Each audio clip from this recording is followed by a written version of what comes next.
The Atheist Experience is live January 18th, 2004. I'm your host, Martin Wagner. Ashley Perrien, my co-host, as always. Thanks very much for joining us on this cold and windy Sunday afternoon. This show is sponsored by the Atheist Community of Austin, a nonprofit educational organization promoting positive atheism and the separation of church and state. The ACA has weekly meetings every Sunday morning at 10:30 a.m. at Hot Jumbo Bagels, located downtown at 307 West 5th Street between Guadalupe and Lavaca, except for the third Sunday of every month when we have our lecture series in the Austin History Center at 9th and Guadalupe. Our next lecture for February is Don Baker speaking on the subject of morality. And today we met in the Austin History Center, being that it is the third Sunday of January, and just had a business meeting talking about plans that the ACA has for the upcoming year, a membership drive that we're going to be working. Yeah, that we're going to be working on. Some potentially very exciting things coming up for 2004. Just want to make sure that my mic level is okay. It's very close to my neck, so I want to make sure it's not feeding back reverberating. But they'll let me know if it is. Okay, other ACA stuff we do, just our weekly... Make sure I put my mic on. Hello, Ashley. We're on television. Welcome to the show. Okay. Forgot a little something, didn't we? All right. Of course, we have Godless Gamers every Monday night at 7 o'clock p.m. at the home of Russell and Virginia Glasser, and ACA Happy Hour, which takes place Thursday evenings at Antonio's Tex-Mex near the intersection of Highway 183 and Interstate 35. Starts roughly 7:30ish, but people trickle in all evening long. Just look for the table with the big ACA signs and lots of loud, boisterous folks having a good time, and that will be us. Other stuff we do, the Nonprofits is our bi-weekly internet audio show, which plays every other Saturday at 2 o'clock p.m. at the atheistnetwork.com website. It's hosted by Jeff D. and Russell Glasser and whoever else happens to be in Russell's house that day, I suppose. But it's 90 minutes, it's live on the web. 90 minutes of news analysis, current events, and talking back and forth about stuff that's going on in the world and stuff of interest to atheists. And the most recent show was yesterday. Yep. And so 2 Saturdays from today will be the next one. I filled in yesterday because Jeff was out. And you can listen to like the last half dozen or so episodes if you go to our website at atheist-community.org, go to the radio show page, and you can listen to MP3 streams of like the last half dozen. And if you have a hard time trying to log into the live show at atheistnetwork.com, Russell has very thoughtfully put a link directly to the live feed from our website's radio show page, so you can just go there. On the atheistnetwork.com website, there's also an interactive JavaScript chat room feature and that people can log into. And they interact with the program and feedback, and sometimes the guys talk back to the chat room while that's going on. So the Nonprofits, every other Saturday. And yesterday's episode, in fact, I believe is up on our website now. Yes. So there we are. And last but not least, our pals at the University Atheists and Agnostics, I guess, are gearing up for a new semester. If they haven't already done so, we haven't heard much from them. They don't seem to be around a whole lot lately. But so we're going to labor under the assumption that the UAA is still a going concern. And if you are a student or faculty member at the University of Texas and you're interested in an atheist group, visit the website right down there at the bottom of your monitor, studentorgs.utexas.edu/UAA for information on the group, and maybe they have updated information there for the spring semester. University Atheists and Agnostics for registered UT students and faculty. All right, so a couple of other announcements, things going on of immediate interest pertaining to the group. Tomorrow morning, as a matter of fact, bright and early, assuming it's bright. Yes, which I think it's supposed to be. Oh, it is? Yes. That'd be a relief. Anyway, some ACA members are going to be marching in, I guess, this Martin Luther King birthday commemorative march they're having. I don't know specifically what it is, but I guess it's an MLK celebration march. And some of our members will be partaking in that. If you are an ACA member and you think you might want to do it, I mean, it's early in the morning. It starts at 9. And our gang, everybody's meeting up near the Capitol Capitol grounds. By the gazebo. By the gazebo. Yeah. And so, the gazebo. We all know where that is, right? There's a gazebo there. That's all I know. Yeah, so that's what I was told. There's a gazebo, evidently, on the Capitol grounds. Somewhere on the Capitol grounds. So you wander around, you'll find it eventually. And, well, it will be, so that's at 8:30 in the morning. So, kind of understandable if, a lot of folks, it's a work day. Yeah, work day also. Well, you're right. I mean, assuming that you're working on that day, which... Right, well, unless you're many are postal somewhere. employee or something. But yeah. Anyway, all right, so that will be in the morning, and then the march starts at 9. And so ACA would like to have a presence there. Yes, of course, Martin Luther King Jr. was a reverend and all the rest of it, but what he stood for were civil rights and tolerance. Yeah. And these are very much concepts that we're into. And of course, the civil rights movement was not an exclusively religious movement. Yeah. In that regard, atheists share a great many of what were Martin Luther King's desires. Yes. See, I knew this was going to be a problem. So I'll just let it do that. Okay, and so that'll work. Okay. The usual technical issues. Technical difficulties. We're so professional here. All right. So now, what was something else of interest that was happening? Oh yes, February 12th is Darwin Day. Okay. It's old Charles Darwin's birthday, and we're like, hooray, Charles, happy birthday. Yeah, I mean, it's just a fun thing to do, right? Yeah. It doesn't really have a significance, but we're trying to ACA just again for giggles and grins. We're trying to just get together some sort of fun little social evening thing. It's our normal happy hour night. Yeah. On Thursday. So we're going to try to kind of tie in some kind of party with that, and as the details are finalized, we'll let you know. But that's February 12th, which I guess it's a Thursday this year, isn't it? Yes. So all right. So there we are. That pretty much does it for the announcements. For more information about our group, of course, you can visit atheist-community.org on the web. And also, if you are new to this show, if you're a new viewer, just a little bit of background, we have been on the air. This program has been on the air for right around 6 years. And we are a live call-in show. We are here to present the lone dissenting voice in a predominantly religious culture and religious country. We're here to give the opposing view, and we're a live call-in program. And over the years, however, we have collected the most common questions that we've gotten from callers, which also happen to be the most common questions that atheists get from believers anyway. And we've assembled them on our webpage, on a FAQ page of frequently asked questions. If you go to atheist-community.org and click on the FAQ, who knows? If you're a first-time viewer, you're just discovering us, you're channel surfing, and you have a question, it's possible we may have already answered it. So check the FAQ page. But if not, here we are. And without further ado, I'd like to welcome you again to the show, and over to Ashley for the day's news. What's happening in the world, Okay. sir? All right, fair bit of news this time. First off, starting off in Maine. A 7th grade social studies teacher has said he was barred from teaching about non-Christian civilizations, has sued the school district, claiming it violated his First Amendment right to free expression. Cole alleged that complaints by a small group of fundamentalist Christian individuals led to the creation of a curriculum which never mentions religions other than Christianity and never teaches the history of civilizations other than Christian civilizations, which obviously is a fairly small number.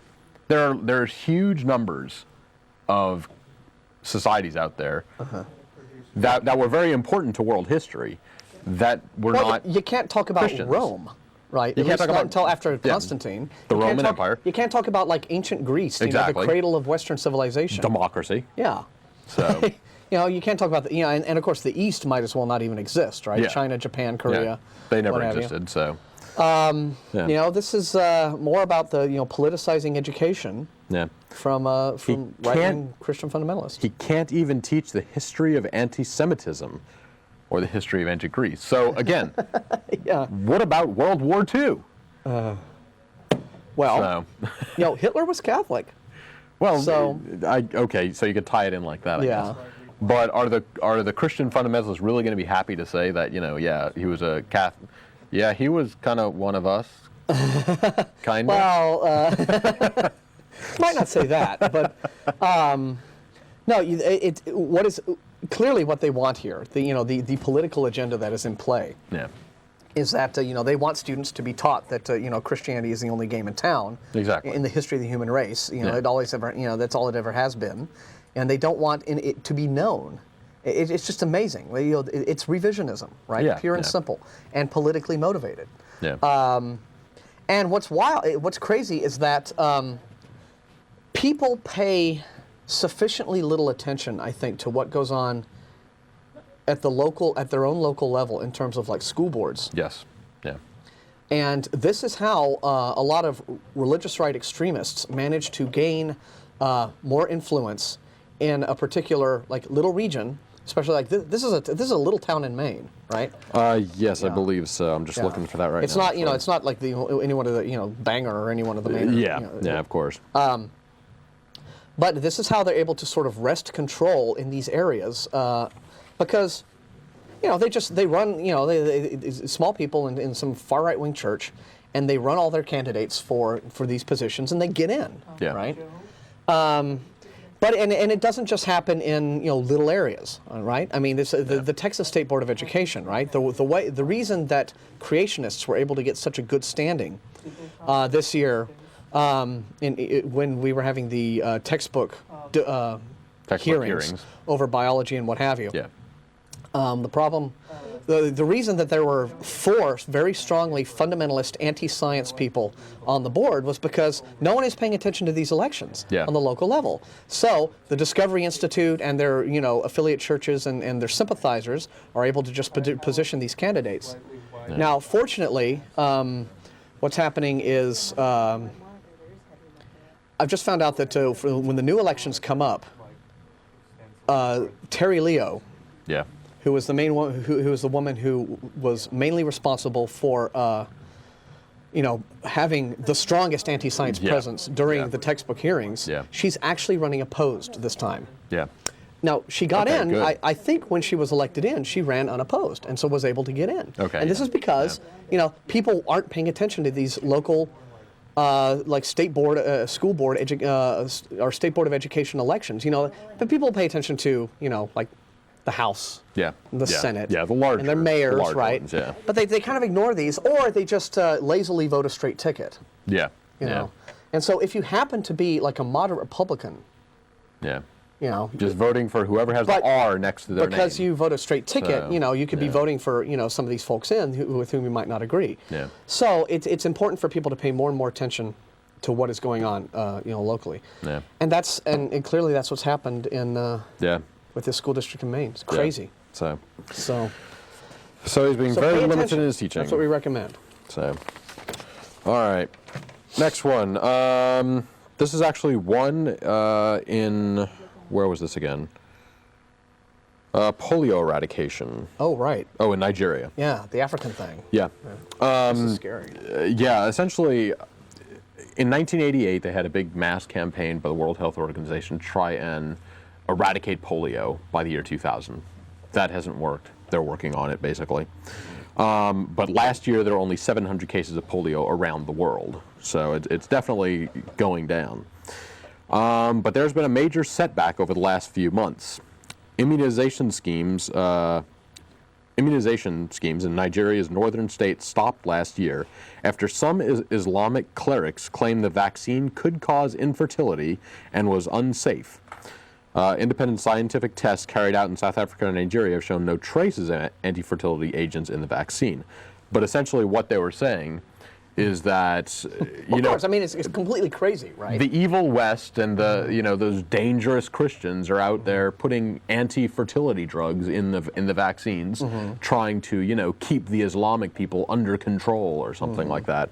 And so then, of course, they tell their people not to get vaccines. They don't. They get polio. They die. So I just end up horribly crippled. My mother, when she was a little girl, had polio. This was like right before the vaccine hit. okay. And the only reason she's a walking, talking, healthy person, after into adulthood, was just because of like these round-the-clock, ministrations. I mean, my grandmother would just stay up all night, for days on end, right? Just, giving her the medication she needed, keeping her mobile, giving, massaging her limbs and everything to keep the blood flowing and what have you. And she said, all her little playmates were dropping like 9 pins. Wow. It was really devastating. I mean, today, with the later generations, we don't really have an understanding of just how horrible it was. It's awful. But what's interesting, and it's not in that article, but it's in a terrific little magazine called The Economist. Yes. Which I've become something of a fan of, because I'm buying it for my dad. Then I read it, and I'm like, this is a good magazine. Yeah. They had an article on this, scandalous, what's going on. Yeah. And I have heard that according to that article, one possible source for all of this, anti-vaccination hysteria, are American alternative medicine websites and holistic medicine websites. Homeopathy instead of this? Or that kind of, just that kind of thing. There's a holistic medicine. Yeah. And the current issue of Skeptical Inquirer also has an article. It's not about that specifically, but it ties into this like anti-vaccination hysteria. Yeah. Right? Yeah. And it's being spread by this alternative medicine, industry that's cropped up. Which is almost like pure pseudoscience. Yeah. So, very distressing. Again, ignorance equals kids get sick and die. Yeah. And like I said, some of these vaccines, they're not going to be perfect in every single case. They're not going to be 100% safe for 100% of the people who take it and always fix the problems. There may be certain people with certain body chemistries where it will cause a problem. But the number of people it's going to cause a problem with is significantly less than the number of people that will be saved by this. Yeah, so it's infinitesimal. So the answer for the, 0.25% of people who are going to have some kind of complications with polio vaccine, just for instance, is not to get rid of the polio vaccine, which will then start killing everybody. It's let's maybe find or work on a better alternative, but not to just not take it, because that's getting dangerous. Yeah, it all comes down to is your position backed up, by sound science? Exactly. Or by pseudoscience and political agendas? Yeah. Political or religious agendas. Yeah. Okay. Yeah. If it's the latter, you can pretty much guarantee that people are going to end up hurt. Yeah. Yeah. So. Okay, Michael Newdow. Everybody knows that he's going to the Supreme Court with his case over the Pledge of Allegiance under God being required in schools. That is going to the Supreme Court, and oral arguments are going to start on March 24th. So not very far away at all.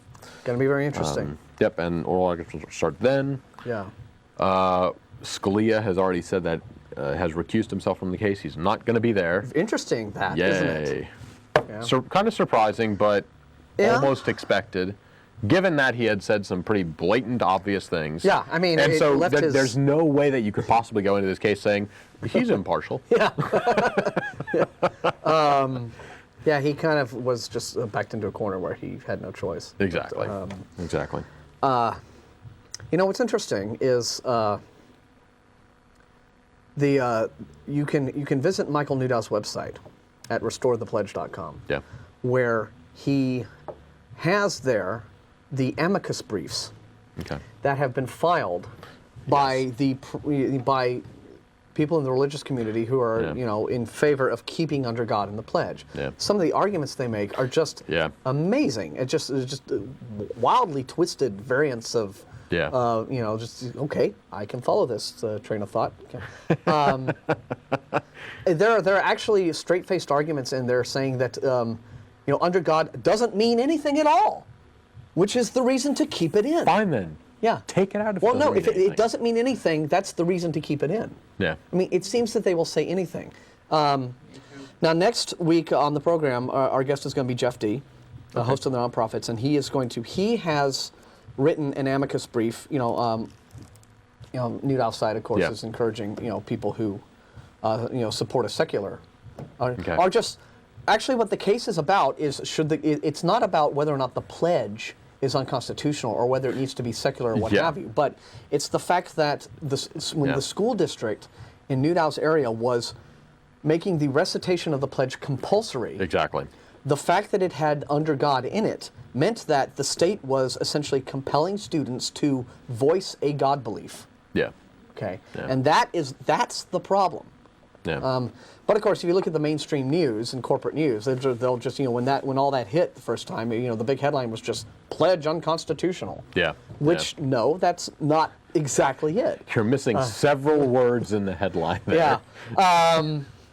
But the right, I don't think, understands the distinctions, and Well, I think that some of the higher ups in it, the people who are actually studying this, they know very well the distinction.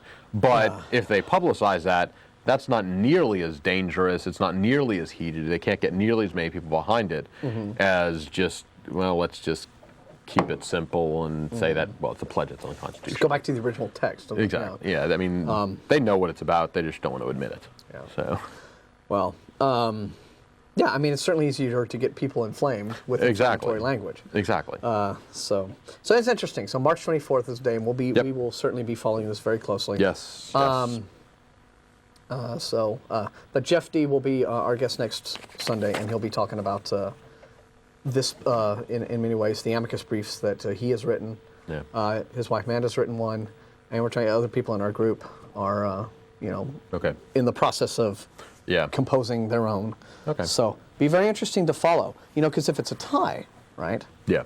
Then it stands. It stands. The ruling stands, and the right is gonna just crap bricks, right? Because again, it's gonna be again, they're not gonna understand really what the truth is. Yeah. So, but anyway, we'll have more on that subject next Sunday. So. Okay. All right. And Okay. So what's left? Spain. One of a few exactly. But in Spain, a Spanish court has sentenced a Muslim cleric to 15 months in jail, months being an important part, for inciting violence through a book he wrote advising men how to beat women without leaving any marks or evidence. Oh, what a great guy. Yeah, Mohammed Kamal Mustafa basically went to court, had written this book, which he claims he was just translating religious texts that say, if you're going to beat women, make sure you do it on their feet and places where it won't leave marks, so that there won't be, let's see, what was it? Any complications with apparently perhaps getting caught and getting your ass thrown in jail. Yeah, not like, medical complications for your victim. Exactly. But just how to not complicate my life by going to jail and having to explain this stuff. It's such a pain. All right. So yeah, I mean. So just for writing the book. Yes. All right. Yeah, 15 months. On the one hand, you have the concept of free speech, but on the other hand, I think you have, in Canada, right? They have this law about, hate literature that is specifically designed to incite violence against a group. Yes. Yeah. And they had come out against some Christian writings. I don't know about the Bible specifically. No, because not the Bible, but text there were against gays. Well, no, there were what there was some sort of pamphlet by some of these like right-wing groups. Okay. So I'm torn on the one hand because it's like a really free society where you have this open exchange of ideas, right? Yeah. Can't really exist until it cannot exist unless you have the freedom to allow for the most reprehensible crap that could possibly exist. Exactly. The stuff that turns your stomach. But then you can say, well, in the marketplace of ideas, right? Yeah. Then that will not just yet. In the marketplace of ideas, the marketplace will decide, right? Yeah. People who object to, filthy lyrics on records or, dirty movies or magazines or something, okay? Well, in a free marketplace, you don't like that stuff. Sure, you can protest about it, but what would be more effective? Just don't buy the stuff. Yeah. If the stuff doesn't make money, it doesn't get produced anymore because the stuff is only made to make money in the first place. Yeah. Okay. Now, sadly, though, it does seem that there are niche markets for this kind of thing. Of course. Clearly, with him, it's his religious extremist pals. Yeah. So again, here you have. So I don't know. I mean, I I wouldn't want to see a society where ideas were stifled simply because they were distasteful or just mind-bogglingly awful, right? Yeah. Actually, what I would rather see would be a society in which you were free to say that stuff so that we would know who the bad people were. Okay. Society then put up billboards saying this guy could, really freaking dangerous. And they could be what they deserve to be, which is pariahs. Yeah. There was a Christian website not long ago that I found. I'm sure it's still up. But what this was a man who was selling big wooden paddles to beat your children with. Yeah. Children, right? And what astonished me was that, and of course he had his little, biblical feedback. verses, It's feedback on our message board. I'm like, all right, I will. And I expressed, real disgust at this, and I'm not quite sure what was more disheartening: the fact that a lot of Christians wrote responses to me, acting like I had some kind of problem. Or that they were saying, God bless you, sir, for making this available. I'm like, what? What adult, needs to have a weapon to discipline a child with? Yeah. Even if you have to smack your child at all for whatever reason, a little swat on the behind. If you can't just use your open palm, and give him a little if that's swat. not hard enough, you're probably doing it too hard. Yeah. I mean, what adult needs a big wooden weapon to wield against a small child? Yeah. Okay, somebody half your size. Yeah.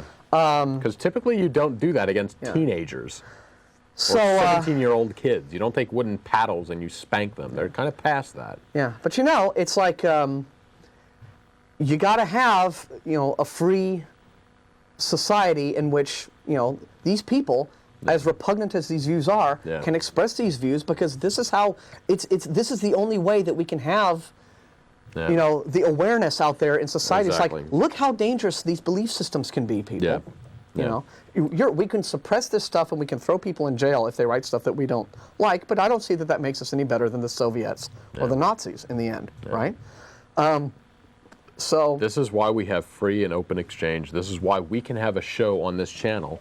Is so that the freaks like this are the ones who are spoken out against. When you don't have opposing views, you're not going to get moderation. This kind of thing is what runs rampant when you don't have other sides just putting the brakes on a little bit, saying come on, let's get back to reality here. That's true. So. Okay, we're going to go ahead in about 5 minutes. We'll put the phone number up, but might be a few minutes before we get around to some calls, because we're now going to move on. I guess we're done with news then, right? There's a couple more. We can get to them if we have time. Yeah, I think we've done the important ones. All right. Because I would like to get onto the subject of... Me.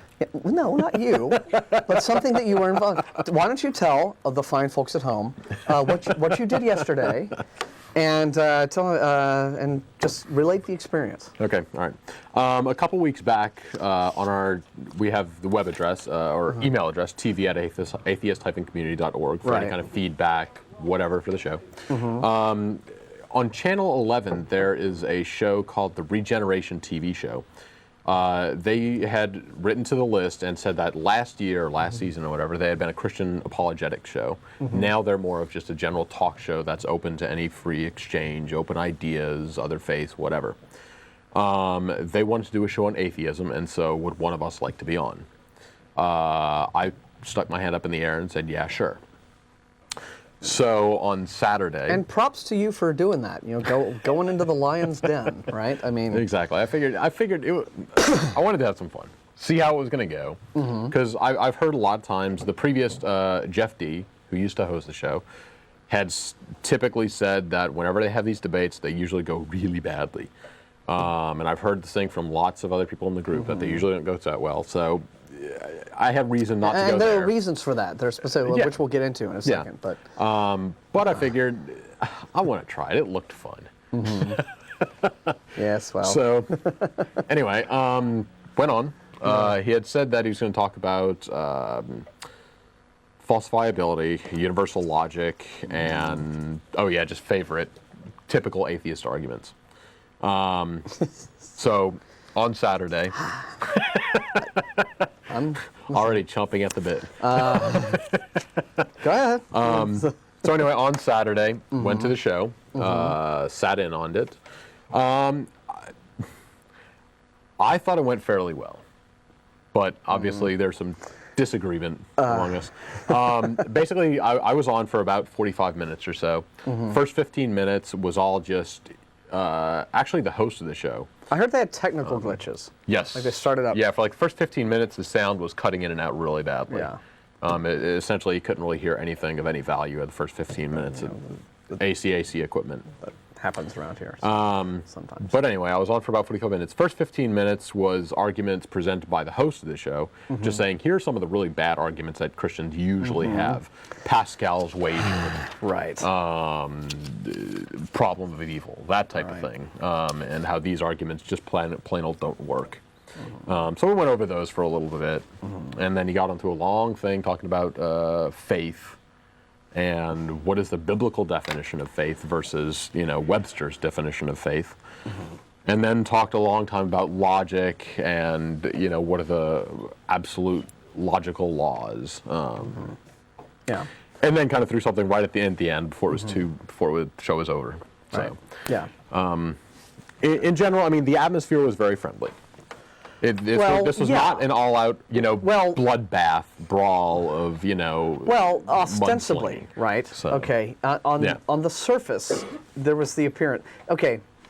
All right. So that's your summing up. Now, for those of now us, I'll step back. For those of us who are watching at home and throwing pillows at the television screen, here's what really went on. Okay, all right.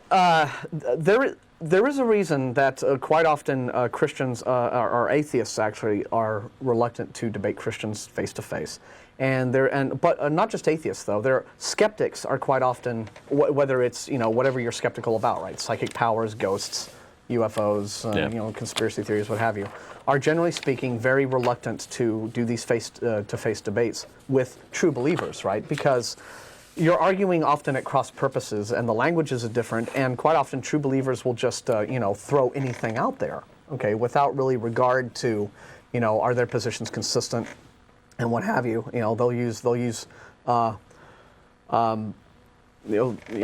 often an exercise in spot the fallacy. Okay.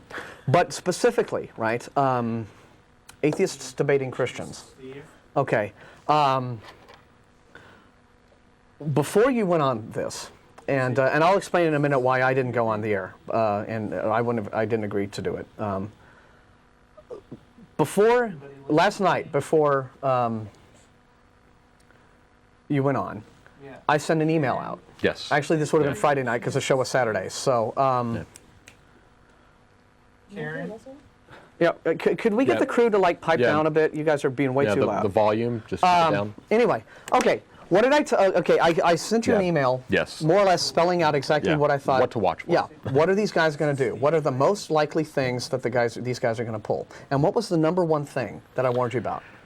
Come on, there's a quiz. What's the number one thing that I cautioned you that they were going to try to do? Who's on two? I have absolutely no idea. I mean, I know these things. Shifting I've heard the them, burden but of proof. Okay.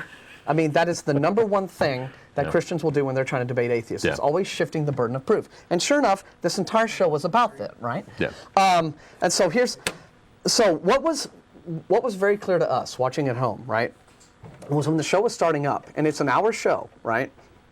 The first half of the program, it seemed like, right up until halfway through the show, half past the hour, it was, you guys were being all matey and chummy and palsy-walsy and laughing back and forth, and, the impression was given that, oh, isn't it great, that the Christians and the atheists can sit there and be friendly and have this nice civil discussion, right? And it's all, But I don't know. Was there in the studio like a monitor like we have? Yes. Where you can see? Okay. Yeah. So then you must have seen on the screen, right? What they basically had was the they had the image matted on the top Yeah, and bottom. yeah. The bottom mat was this phone number to call in, although Yeah. they didn't take any live calls, oddly. And on the top, right, was this word that they'd made up. Yeah. Okay. Yeah. Which ostensibly was what they were calling the focus or the subject the of that topic of the particular day or show. whatever, yeah. And the word they made up was something called Faitheism, Yeah. right? Okay, so right off the bat, this is the attempt to shift the burden of proof onto the unbeliever, right? Yeah. Attempting to characterize atheism as being just another faith, right? Okay. Now, I'm going to repeat this in very clear, succinct terms, all right, so that hopefully all the mouth breathers in the audience can get it for once, okay? Choosing not to believe a claim when you haven't been given evidence to support the Yeah. claim, Yeah. when you haven't been given sufficient evidence to believe the claim, that's not an act of faith. That's common sense. Yeah. Someone says, I have an invisible magic dragon living in my backyard. Oh, okay, can you prove that? Well, no, I can't. Oh, well, then I guess I don't believe you. Yeah. What are you going to say? What's the guy going to say? Well, really? Gee, seems like it takes an awful lot of faith for you to say that I don't Yeah. have an invisible magic dragon in my back. No, of Yeah. course. I mean, it is self-evidently stupid. Choosing not to believe things when you don't have a reason to believe those things through sound evidence Yeah. is not an act of faith. Okay? But Christians constantly want to characterize it as such because, in the reality of the situation is that the burden of proof for any claim rests upon the person claiming the thing Yeah. in question, right? Yeah. The existence of the thing in question. If you're a UFO believer, right? If Farmer Ned, wants you to believe that a UFO landed on his pasture last night Yeah. and got all of his cows pregnant and mutilated his daughters, okay, then it is not your job to prove to Farmer Ned that a UFO didn't land on his pasture. It's Yeah. his job to prove to you that it did. Yeah. If he fails to prove to you that it did, and you say, Farmer Ned, I don't believe you, sir, you may be a pillar of the community and all that, but you haven't proved your claim, that's not you acting on faith. Yeah. Okay? It's as simple as that. But anyway, they had this thing at the very top of the screen, right? Yeah. Faitheism, right?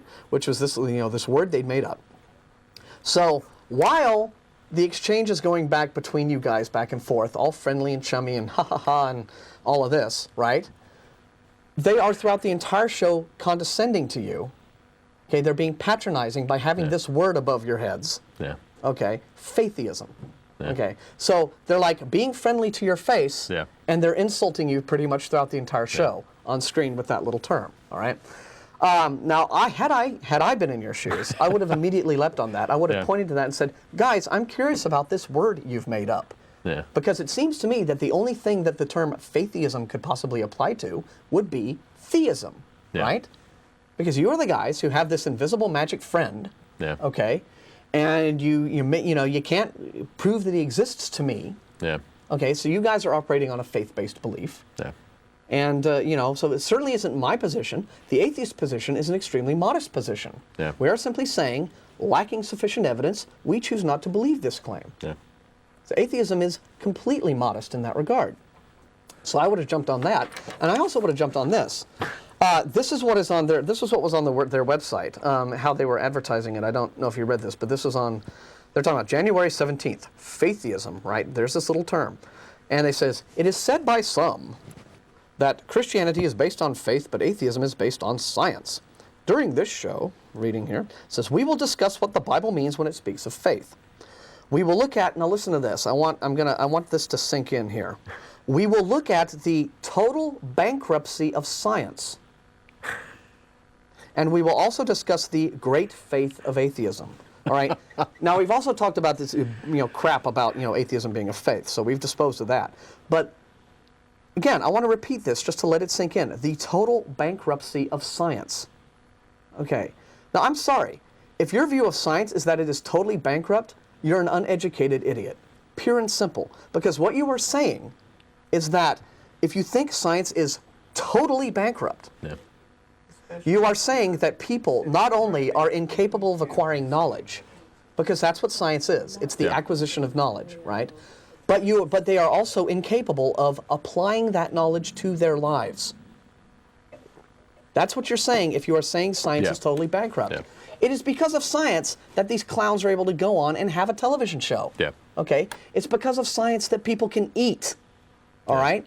So agriculture is a science. If we didn't have it, we'd all still be hunter-gatherers. So if you want to say science is totally bankrupt, good for nothing, Yeah. I have some problems with that, guys. Okay. So there's another one.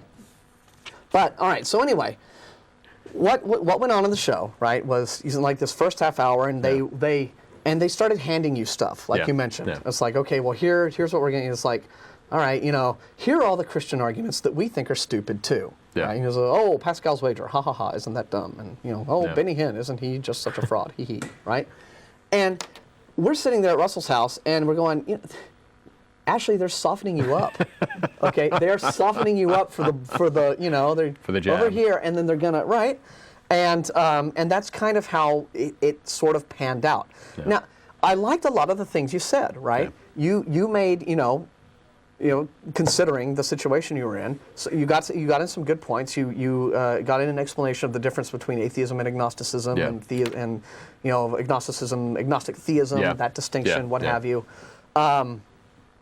Although one thing that the host pulled, which you should have stopped him, was he tried to make, when you described, you didn't really talk about the difference between strong atheism and weak atheism.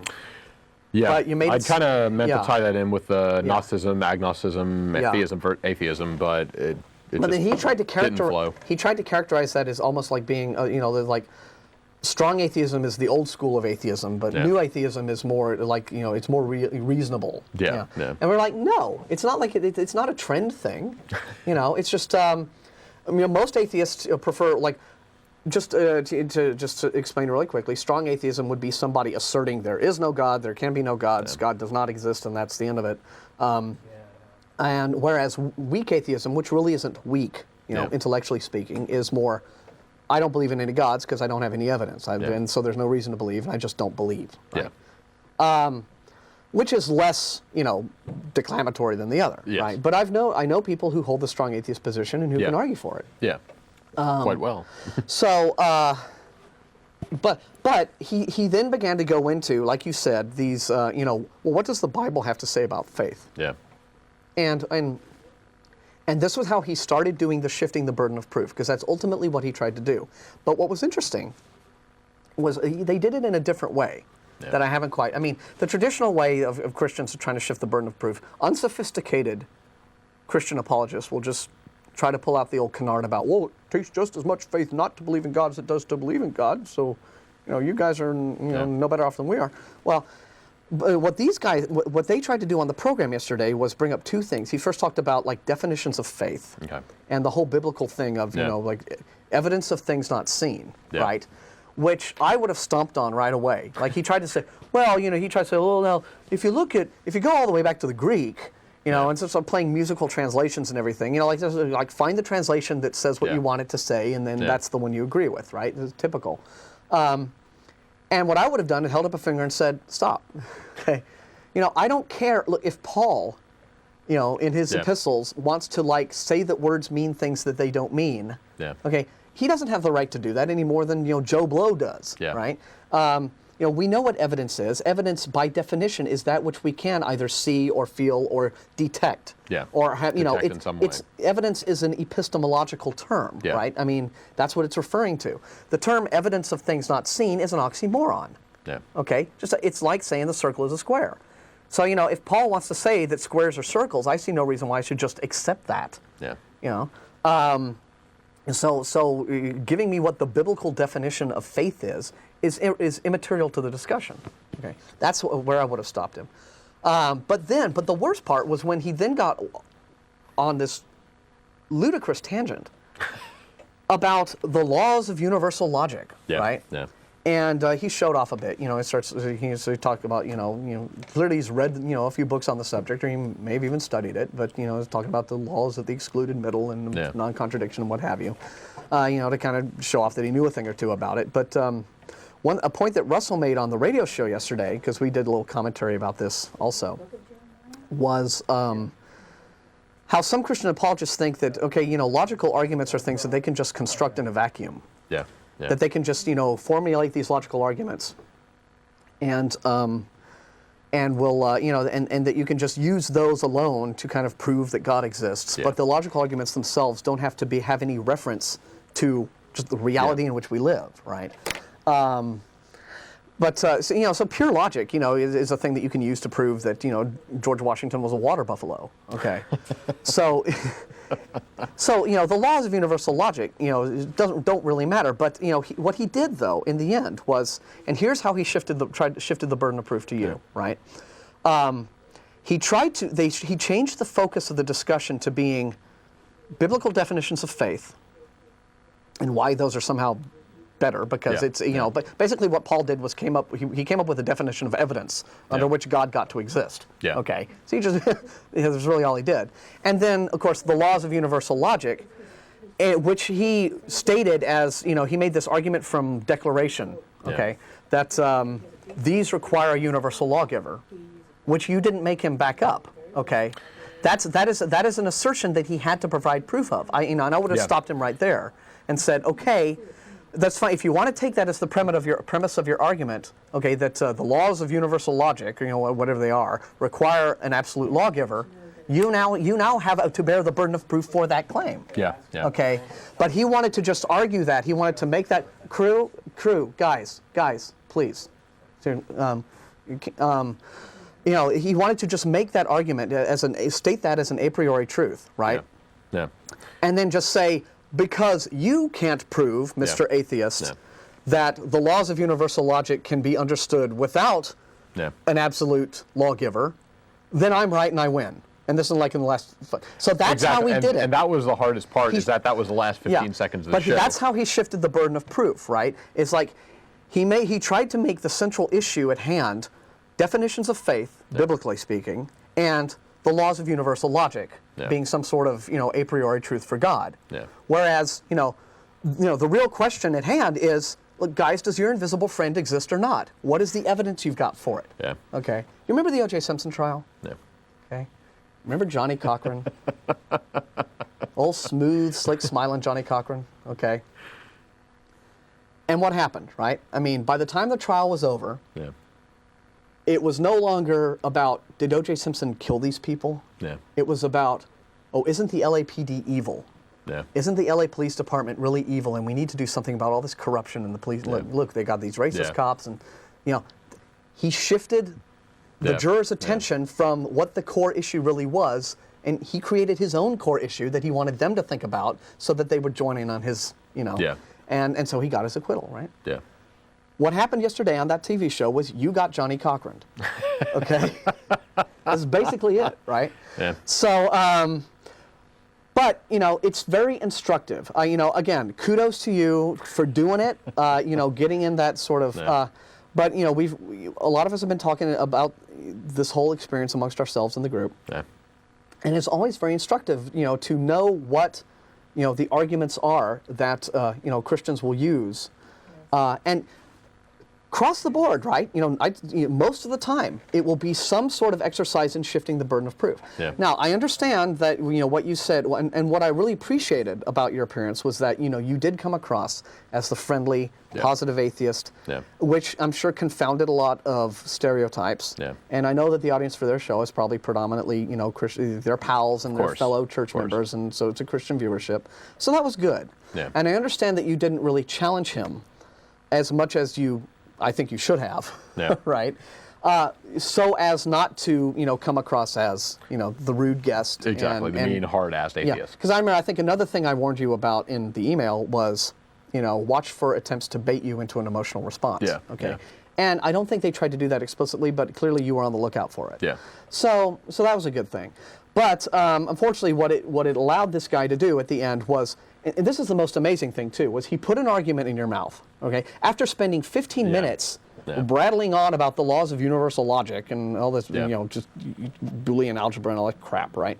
He then turned to you and said, now, Ashley, you've been saying that, you're justifying your atheism by using logic. Yeah. It's like, and I would have gone, whoa, dude, no. I never said that. You're the guy who's been talking about logic for the last 15 minutes. Yeah. The reason I don't believe in your God is because you haven't given me evidence. Yeah. Okay? Nothing to do with that. But what he did was he put an argument in your mouth. Yeah. He refuted your... So it's a straw man. Yeah. Okay? And this was amazing. For a guy who went on and on about the laws of logic, it was amazing how he came out with the fallacies like one after the other, right? There was straw man, argument by declaration. Yeah. And then he ended with, well, I just can't see how, people can understand. Like, how does the atheist explain how the laws of logic came about? Well, are we seated comfortably, kids? Once upon a time, there was a man named Aristotle. Okay,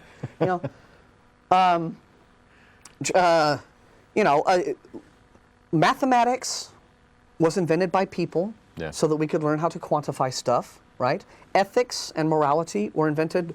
These were concepts developed by people so that we could understand how to coexist in society. Logic is a discipline that was created by very intelligent men to help people learn how they think about things. Yeah. Okay, that's really all it was, right? But he just stated it as this. No, this has to have some sort of universal lawgiver in order for people to understand how to think logically. And he put that argument, and then he put the argument in your mouth, refuted it, and then wrapped up the show by saying, we win, and that's great, and we'll see you next time. Amazing, right? You got Cochraned, totally. But, it's not really your fault, because I think, the whole thing, Jeff Jones, our co-chair this morning, was talking about how he just thought the whole thing was scripted, and I don't know if it was scripted, but clearly they definitely had an idea of a primrose path they wanted to lead you down. Yeah. It's very interesting. But anyway, I'm done rattling on, but went on longer than usual Game night. because boy, mouth dried out, just getting all that off of my chest. But again, worthwhile, because atheists really ought to be aware, if you think that you're ever going to be in a position of debating Christians, you need to know this kind of ledger domain that they'll just try to engage in. But customarily, there's always some attempt to shift the burden of proof, and just to make it seem like, the people who don't believe there's some invisible magic space pixie in the sky controlling the universe are the ones who have, the problem. Yeah. Right? Yeah. Well, no, frankly. So, but very instructive and certainly worthwhile. And tomorrow night at Godless Gamers, Russell's going to be playing. He taped the show yesterday. So anybody who goes to Gamers tomorrow night is going to get a chance to see this. And I'm sure I'll raise a pint to poor Ashley. Because now, last word though, the reason I didn't appear for, there's a couple reasons. First, I didn't get the email. Yeah. For some reason, the TV feedback emails are going like straight into my, Yahoo is filtering them straight into my spam box. Yeah. So which sucks because I can't figure out how to get it to not do that. Okay. So I have to open the bulk mail folder and wade through all these stupid Viagra and Paris Hilton video ads to find what looks like it's about the show. And then, But so I didn't get in the first place. But I probably would not have accepted the invitation, mainly on the grounds that I think there would have been some sort of implied quid pro quo. Yeah. Well, you be a guest on our show, and then we'll be a guest on that. No. The reason we don't have Christians as on-air guests, although we'll take calls from anyone, is because, Christians have... 6 networks. Yeah, it's 24/7 times 6. Yeah. Okay, to get there, to proselytize on the air, round the clock, 6 24-hour-a-day channels. That's just on Time Warner Cable here in Austin. Yeah. We have 90 minutes a week. I see no reason why we should give up our 90 minutes a week so that they can come on and proselytize some more, right? This is our 90 minutes a week. But we'll talk to anyone. So there's that. But something, even if there hadn't been that implied quid pro quo, one thing that you had mentioned in an email after the show was that they kind of wanted to set it up in such a way that they kind of said, look, we don't want to have some big knockdown, drag down debate. Yeah. Okay?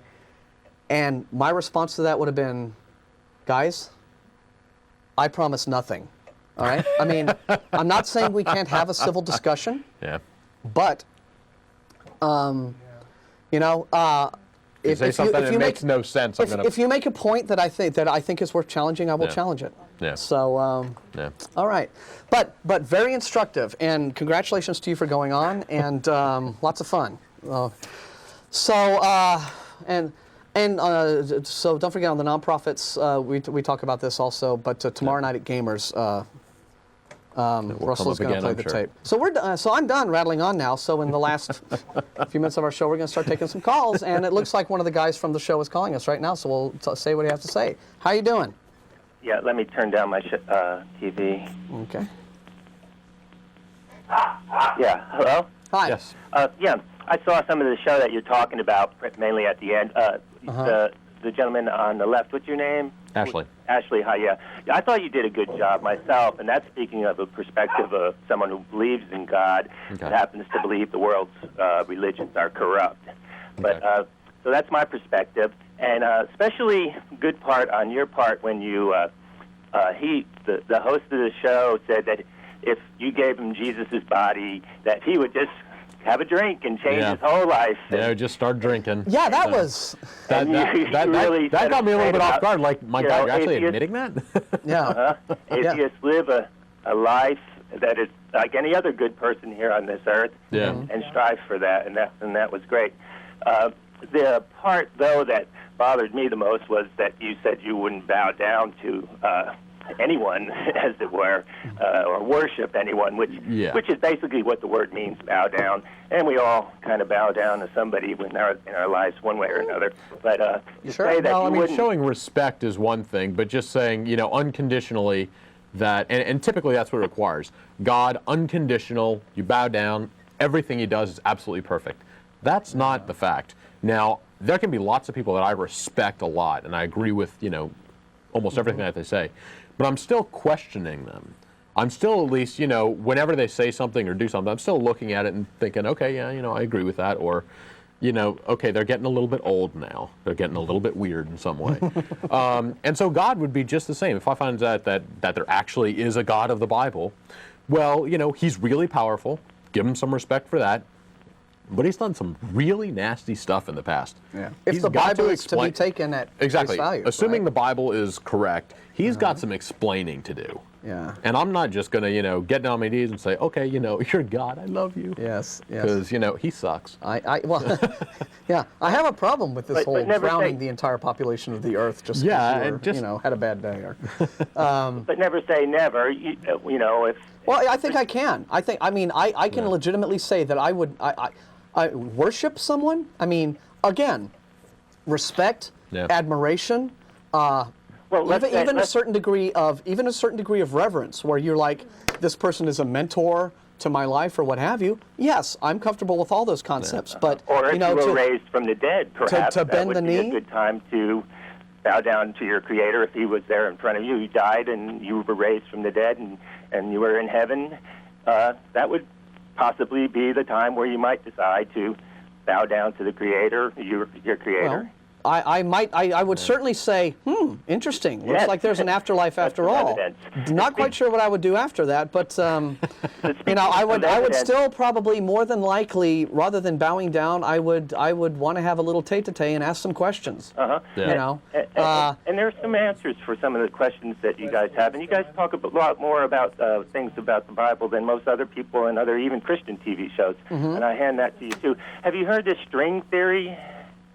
Yeah, I'm not that well versed in you know, state-of-the-art physics, but the Reader's Digest version of it, I'm kind of and that's all right. I only caught a small bit of it myself and got a grasp of it, but it basically is a theory that connects all the universal energies and powers all in one mathematical equation. It makes for that little missing part that they've been looking for a long time, and explains. Well, it's still you know, very much. That's what they're hoping for. Yeah, I mean, it's still not like actually you said, there, it's but very that's what they're hoping theoretical. for. Right, but unfortunately, and even after they were through with the whole thing, they say we can never prove it in any way. So even a scientific achievement of connecting all the dots in the universe that's not going to be made any kind of evidence, you would reject as being something that you'd have to believe in on faith. So you kind of reject your own scientific evidence. Well, in a way. That's a vast oversimplification there. Typically, what in scientific circles, it's next to impossible or really, really difficult to prove something. In, again, the Reader's Digest sense of the word, of, you know, that's how it is. There's no question. There can be nothing else. There are in science, a theory is something that is backed up by lots of evidence. Essentially, it's something that is one step away from a fact, but really freaking close. Gravity is a theory. We all know that gravity exists, but according to science, it's a theory. Now, string theory Yes, they're not going to be able to prove it 100% that this is the only way that it could ever possibly happen, but they can collect mountains and mountains and mountains of evidence and experimentation and data that shows that this is really the only logical way for it to happen. Or Again, it's where we are right now. It's the best. It's the best. It's the best theory we have at the moment. Yeah. Yeah. But the it's a good important idea thing right to now. remember, again, about the way science works, right? And I think that this is the thing about science that makes religionists and people who prefer like paranormal beliefs and things like that, makes them uncomfortable with science or makes them hold science in disdain, is that science never guarantees 100% certainty. Yeah. In fact, there is a scientific principle, right, called Heisenberg's uncertainty principle, Yeah. where he says that you can never know anything, with 100% certainty, because for one thing, the mere act of observing something Yeah. will change that thing and to even the most minute degree. Yeah. It will, and again, everything is sort of contingent upon everything else. So there's no real way where you can ever get to complete certainty about anything. 100% certainty. And so science doesn't, require, people to say, all right, full stop, we're done experimenting and we're done exploring this fascinating field, Yeah. because we know it all. Okay, I mean, Yeah. that will never be the case with science, and it doesn't ask for. And certainly, there's a lot in science that is speculative. But again, the difference between that and what goes on in the worlds of supernatural belief and paranormalism and what have you, and the world's religions, is that, when science is engaging in wild flights of fancy and, theoretical stuff and speculative Yeah. ideas like wormholes and alternate universes and the many worlds hypothesis and what have you, they say they're doing that, right? Yeah. We're just speculating and having a great time, okay? And it's very different from like religion, where it's like, it becomes a belief that Yeah. you're supposed to hold, and these are the Yeah. list of tenets and dogmas, and you don't question them, and this is what you've got to believe to be in the club. So, in the end, we'll never know 100% certainty about pretty much anything, but science has never claimed that in the first place, all right? Hey, listen, we appreciate your call, but we're going to go ahead and go on to the next guy, all right? All right, bye-bye. Thanks a lot. Thanks, Sean. That was a good call, some good feedback. Who's next? Line 1? Okay, that's where I see the arrow. Hi, you're on the air. Good afternoon, Martin. I just wanted to say hi. I just checked in, and thank you for a logical and rational, calm conversation about a subject matter that's pretty rife with emotion and dogma. Yeah. I had a quick question for you. I am not an atheist at all. My personal beliefs are in some type of very great intelligence that has created what we call our existence here. I think the religious description of God, like the other gentleman said, I'm sorry I don't know his name, about God who's done some nasty things, I totally agree. I think that's complete nonsense, and I think most of the organized religion, particularly Christianity, unfortunately, I think is just awful. It's just a bunch of dogma, basically, to control masses over the centuries. My own life's personal experiences have made me, for only my personal reasons, completely realize that there is order in this universe. It's no accident. And I wondered, how do you feel about these things? Seeing that you're an atheist, are you saying this is just total random, or something closer to my beliefs, that there is obviously some type of very great intelligence behind all this? That's about as general as I can. All right. I'll go ahead and start with this one, actually. Okay. There is order to existence, right? And to what we observe in the universe. But of course, you have to understand that order is it's inherent in the nature of existence itself, right? I mean, in order to exist, it means you have to exist as something. There's a balance. Well, I mean, no, it's like you have to exist as something, because otherwise you're just, it's loose molecules floating around. Right. And then it's not even that, right? Molecules at least have to be ordered. So in order for anything to exist at all, there certainly has to be some sort of order to it. Order versus design, of course, now is a completely different kettle of fish, because we understand that there are natural laws at work. Molecules and atoms do the things they do, and they have relationships with one another. Again, we're not the scientific experts to get into the real technical details about that, but it's the position that you hold is very common with people, and I fully understand where it comes from. It's basic anthropomorphism, right? I mean, human beings, right? We're creative individuals. We think about things. We shape our environment to suit us, And so it is only natural that people would project their qualities upon the universe as a whole, because it makes sense in a certain way to do that. Sure, right? they're part of the universe. Yeah, it would, since we form our environment and we shape the world that we live in to suit us, it would seem to make sense that, perhaps there's some sort of cosmic guiding intelligence that did all of that in the first place, just on a larger scale, and Right. that's why we have a universe. Now, again, at best, though, that remains an interesting hypothesis. Always. I'm not trying to say there's anything provable or scientific about my beliefs. I just feel I hold them. I don't expect you to be able to scientifically prove or disprove any of it. Like you said before, nothing is absolute for sure. Science certainly isn't. Yeah. It's always going to get down to a question of beliefs. Hang on. To a certain degree, right? If you reach a point in your available knowledge, right, where you've hit the wall, okay, and you want to talk about like the ultimate origins of things, why is there a universe? What's it all about, right? And the wall that you hit with your knowledge, you can't go any further. I mean, you just don't know. Sure. The honest thing to say, right, is I don't know. Right. And that is what I say when people ask me, well, why do you think there's a universe, or how did it all ultimately begin at the very beginning of time, what have you? That's what I say. I don't really fall back on beliefs. So I don't think it's accurate to say that you have to at a certain point fall back on beliefs. Oh, I agree. I'm the same place you are. All I say is I don't know either. It's just to my sense of logic that there is some order, some balance, and some intentional design here. Right. I was going to ask you, have you any experience with near-death experience or entheogens at all? No, and in fact, near-death experiences can have been experimented on quite a bit, and they're thought to be neurological.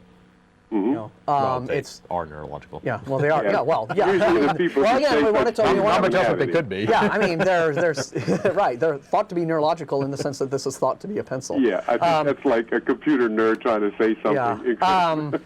Well, yeah, it's like you said, in science, you never have 100% certainty.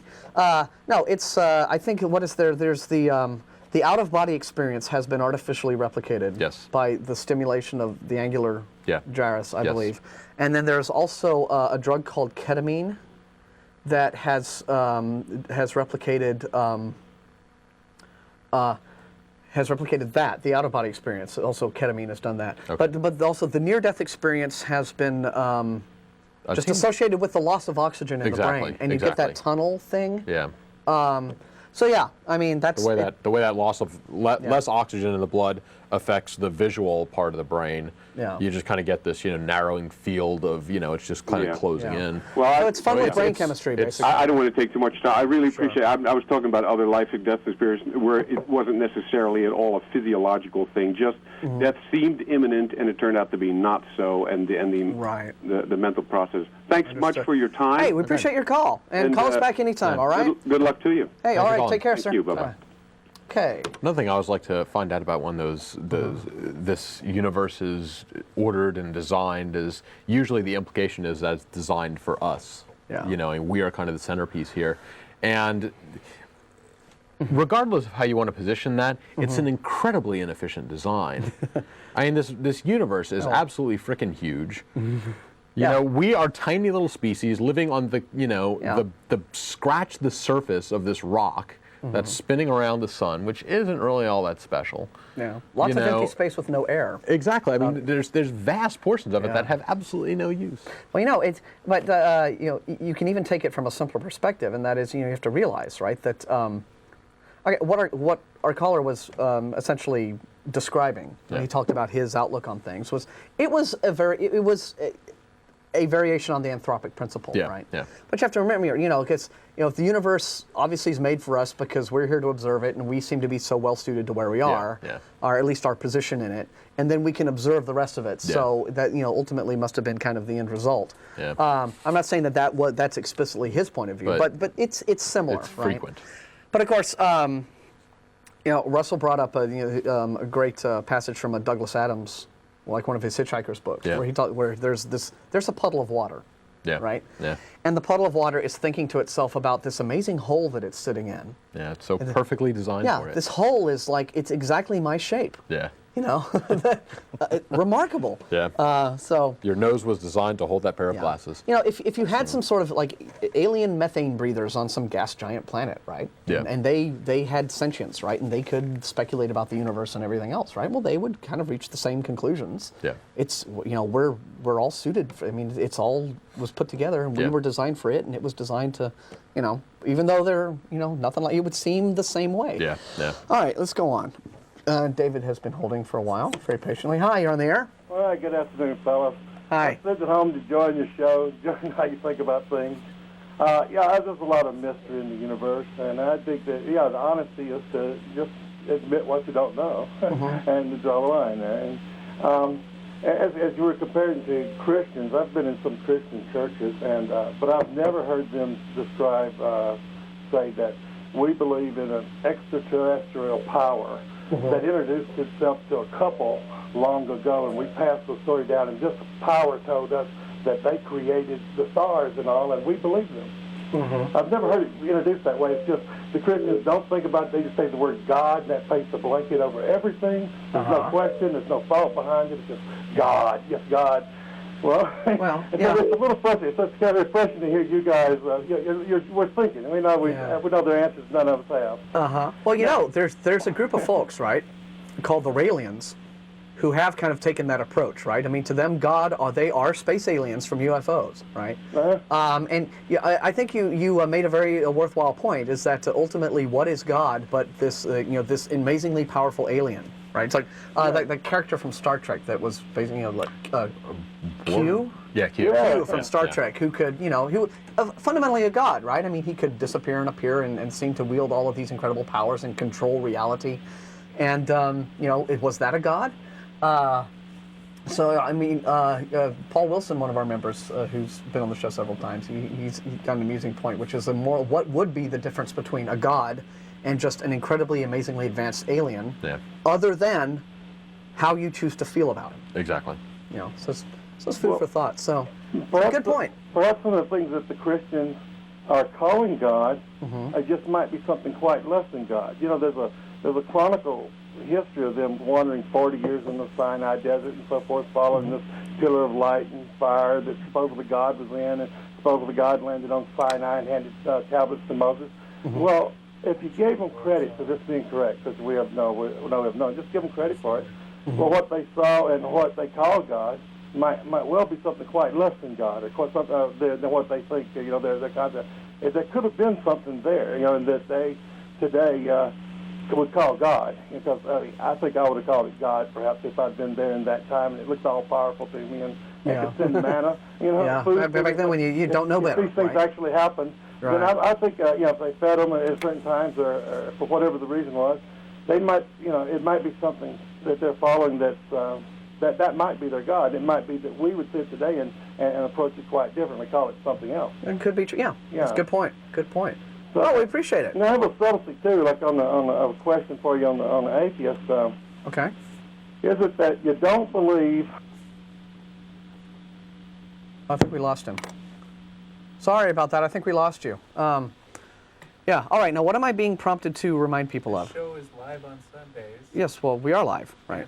And replays on Tuesdays. Oh, well, okay, well, then you should have mentioned that, because I'm confused. It's like, well, of course the show is live on Sunday. You would know what it means. Oh, Steve? Assume nothing, sir. Okay, just wanted to okay, I'm being told to bring this up right now for some reason. This is live today, of course, but reruns of the program play at the same time, 4:30 on this channel, Tuesday afternoons. All right, there we go. Okay.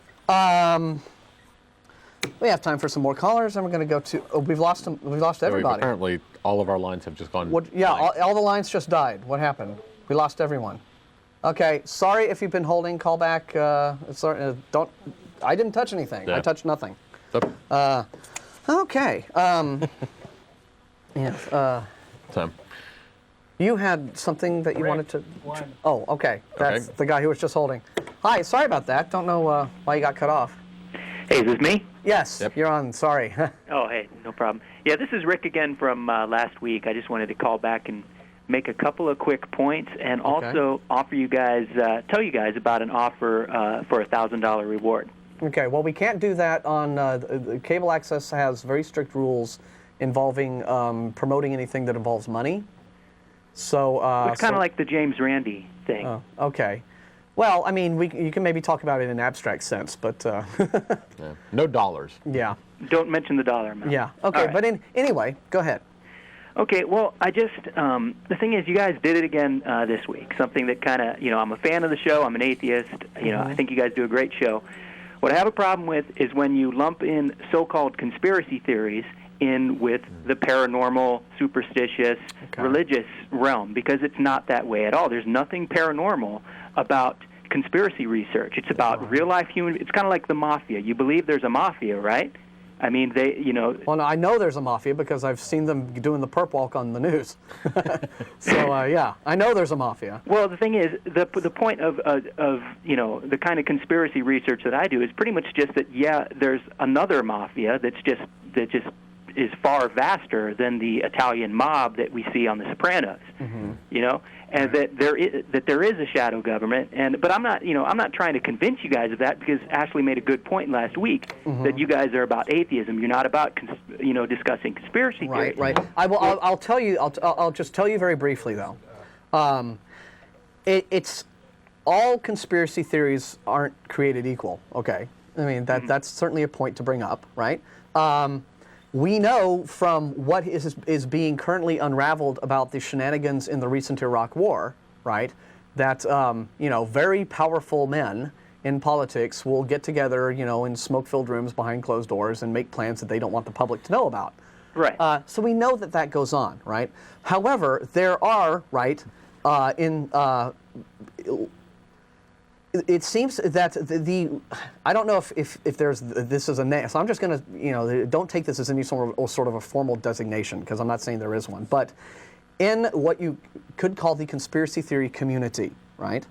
Well, let's be honest, all right? This is the sort of thing that can lead to again, extremist views and just going off on wild ideas, and you can get things like the moon landing hoax crowd, and you can get things like of just folks who come up with all sorts of bizarre ideas about, secret cabals of folks, hiding in the mountains of Tibet, controlling the universe and what have you. And, it can get far out, right? Right. And so the reason why critics of conspiracy theories will mention them in the same breath as other, irrational belief systems is that in those cases, right, it is the same sort of flawed reasoning and poor arguments that are used to back up, the belief system at hand, right, as you get with, folks who have some sort of kooky religion. I'm not saying that all people who study conspiracies are guilty of that, and I'm sure that there are some real conspiracies out there. I don't know that I buy the idea of shadow governments and what have you, but I know that there are a bunch of, that there are certainly sleazy politicos out there, saying, okay, well, we don't want to go to war with any country where Halliburton can't make money, that kind of thing. There's real nonsense that goes on in the world, sure. But you have to admit, since you study this, that there are people out there into conspiracies who are pretty far out. I mean, you've got to at least admit that. Yes, this is true. Okay, so that is why critics of conspiracy theories, you'll hear them, and if you feel that it's unfair in your case, that's fine. But then be prepared to present really good sound evidence for whatever conspiracy theory it is that you support. Yeah. And if it holds up, then then people will say, well, good, you're not one of those kooky, wacky, far out guys. Right. Okay. Right.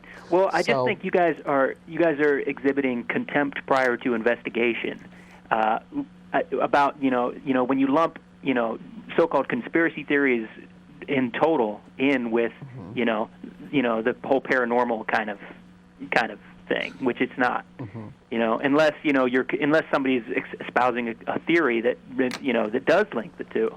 But I'm just talking about good old-fashioned behind-the-scenes corruption that involves murdering people, that involves and covering it up and getting patsies to take the fall. That's been happening a lot, and the more it happens and doesn't get resolved, the more it's going to keep happening. Yeah, well, we know things like, our CIA has, been involved in drugs and stuff like that. So, yeah, I mean, you're right. So there's stuff that happens. Again, I don't mean to seem as, okay, for the sake of fairness then, we'll try to be more clear and not try to lump all conspiracy theories under one umbrella. But I would just apply Occam's razor to the whole question, right? In the end, right? What are you trying to ultimately do with these theories? You're trying to explain a certain state of affairs, I would assume, okay? So not having done the research, and I admit, no, I can't possibly research every conspiracy theory out there that exists in the world because life is too short and I have other things going on. But assuming that I take an interest at all, if I'm really interested, maybe I will investigate it. But if I'm not interested, there's very simple skepticism that can be applied. A, consider the source. If it's a reputable source, look further. If it's not, don't bother. And then just apply Occam's razor. I mean, what would make more sense, for this theory to be the good explanation as to why things are the way they are, or maybe some more prosaic, mundane explanation? And that's an excellent point because 9 times out of 10 in the research I've done, Occam's razor applies to the more conspiratorial view than when you dig deep enough into the actual research that's with the information that's out there. Right. I'm not talking about theorizing. You can speculate and theorize. There's that too. But I'm talking about the actual factual historical documentation that you can find. That's fine. Then then like any other researcher, right? Like I said, it isn't the topic of this show specifically. So we don't want to get too deeply into specifics about what it is you might be investigating and what have you. Then gather your evidence and present it and allow it to stand up in the court of public opinion and see where it stands or falls, right? I mean, that's the best you can do, isn't it? Right. Well, see, that's why it's so hard to get it out into the public when there's so many people who are kind of just brainwashed into automatically having this knee-jerk reaction of, well, that's nonsense, can't possibly be true. That's just a again, theory. I mean, but again, if you're making an extraordinary claim of some sort, and I'm not saying paranormal, but again, if you're making some claim that seems on the face of it to be fairly extraordinary, you should expect the initial response to be skeptical. Okay. Oh, definitely. Now, whether it's the person is being unreasonably skeptical, or they don't want to hear what you say because they don't like the look of you. Okay, there you go. But like I said, ultimately this doesn't have anything to do with atheism. But it comes down to the same thing. I mean, if you have a claim to make, meet your burden of proof and see where the chips fall. All right. But we're going to go ahead since we're getting close to the end of the show and take our next caller. But we appreciate hearing from you. All right. Take care. Yeah. I know that what he was talking about didn't specifically have anything to do with atheism, but it did have to do with how you make these arguments, and it's you could tie it into the kinds of rational thinking. Yeah. And that is the only reason why conspiracy theorists are so often skeptics lump them in with beliefs in more explicitly far out things like the paranormal. It's because quite often the similar flaws in thinking are brought into play. There's confirmation bias. A person will bring their own preconceived notions into. Yeah. Not everyone does it, maybe, like I said, but talk to Alan too. Hi, you're on the air. Alan? Yeah, Martin. Hi, how you doing? This is Alan from ACA. Yeah, thanks for holding, bud. No problem. Ashley, I want to congratulate you for braving it out yesterday. Thank you. I just want to elaborate a bit more about the Martin Luther King Day March tomorrow and why it's important for atheists, not just ACA members, to turn out. Okay. It kicks off with a brief rally at the state capitol at 9 a.m. We encourage people to get out a little bit earlier if they can, but if you can't, 9 o'clock at the latest. And which is not really that early when you consider the fact that most people report to work these days at 8 o'clock. I should also mention that the official purpose of the march, according to the sponsors, they have a website, MLKcelebration.com. The official purpose is to celebrate Martin Luther King's legacy while uplifting diversity and multiculturalism in our city. So I think it's very important for atheists as well as other groups to stand up and be counted there. Right. I should also mention that last Thursday in the New York Times, Susan Jacoby of the Metro New York chapter of the Center for Inquiry, which is very much an ally in the struggle to maintain a pluralistic secular society in this country, wrote that during the 20th century civil rights struggle, the movement's strongest moral leaders emerged from southern black churches. That's true. But she points out the moral message of the Reverend Dr. Martin Luther King Jr. obviously ran counter to the religious rationales for segregation preached in many white churches in the South. She also points out that Dr. King welcomed the help of non-religious allies like Stanley Levison, his friend and lawyer, and the outspoken labor leader A. Philip Randolph. And she also points out that Michael Schwerner and Andrew Goodman, who were murdered in Mississippi in Freedom Summer of '64, were non-observant Jews who died not in the name of religion, but because of their secular humanist commitment to racial justice. I should also add that the civil rights movement has set up this great egalitarian framework for other movements, the women's movement, the gay movement. And so in the struggle for a secular, pluralistic society, I think it's very important that atheists turn out and join us at the gazebo by 9 o'clock tomorrow. All right. Well, very well spoken, Alan, and thanks a lot for the. So, all right. Yeah, it's going to be a busy day for a lot of people, and it's very early in the morning for a lot of people. But it's certainly a worthwhile thing to be supportive of, and as a minority ourselves, atheists, the idea of diversity and tolerance is high on the list of things that atheists consider to be important ingredients in a healthy and thriving culture. Okay, I think here's our last caller, so we'll see. Hey, you're on the air. How's it going? Hi, guys. How you doing? We're good. All right. Well, actually, first, I have two things. First, I want to say, Ashley, congratulations. I think you did a great job after having to sit through what I would call a barbaric attempt at destroying the Are you talking about me? Atheist association. I mean, it was really amazing that you could stomach that for so long. Secondly, I have a question. I myself, I'm not necessarily what I would call atheist. I'm probably more agnostic. Okay. The gentleman who called earlier, who described a more universal kind of belief system that he just couldn't explain, but he felt, logic led him to believe that that there was some greater consciousness that had probably, some grand architecture kind of thing for the universe. That's fine. My question is, I've been, I guess the opposition that I've been faced with in the past when dealing with Christians who have questioned my belief system, a lot of times I get things to the effect of, well, I consider myself a scientist. I'm sure you guys do also. I think science is a great tool.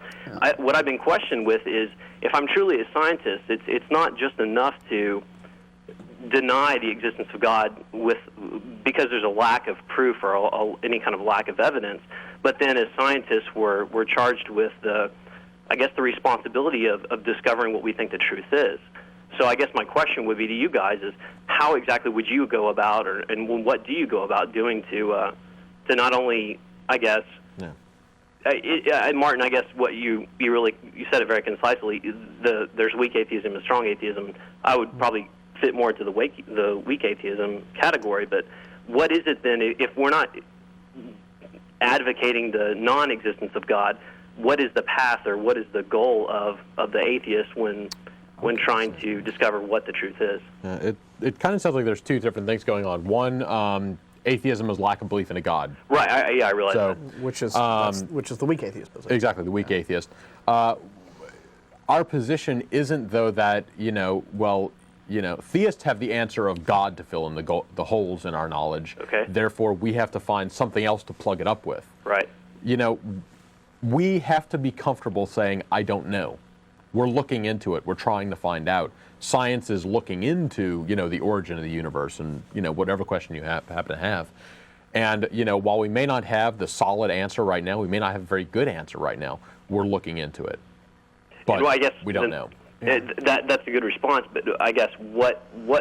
Okay, well, we're down to our last minute. Oh, okay, I know it's kind of late. Tell you what, we'll talk about this. We can talk about this next Sunday more in detail because I actually have a few things to say on it. And if you wanted, this is a good time to remind everyone about the viewer feed. Thanks for calling. Yeah. The viewer feedback address, tv@atheist-community.org. That is your email address for TV show feedback to this show. If you tried to call in, didn't get a chance, or if you have a question that you want to ask us or to straighten us out on something, give us a piece of your mind, that's how to do it. I want to say thanks to our crew. And thank you to our viewers. And again, kudos to Ashley for his courageous, appearance yesterday. And a reminder again of the reruns Tuesday afternoons at 4:30, and we will be back here live next Sunday, 4:30 p.m. Thank you for joining us. And Theists, remember, we don't hate you. We just think you're wrong. Take care and have a great week, everyone. Enjoy the rest of the weekend.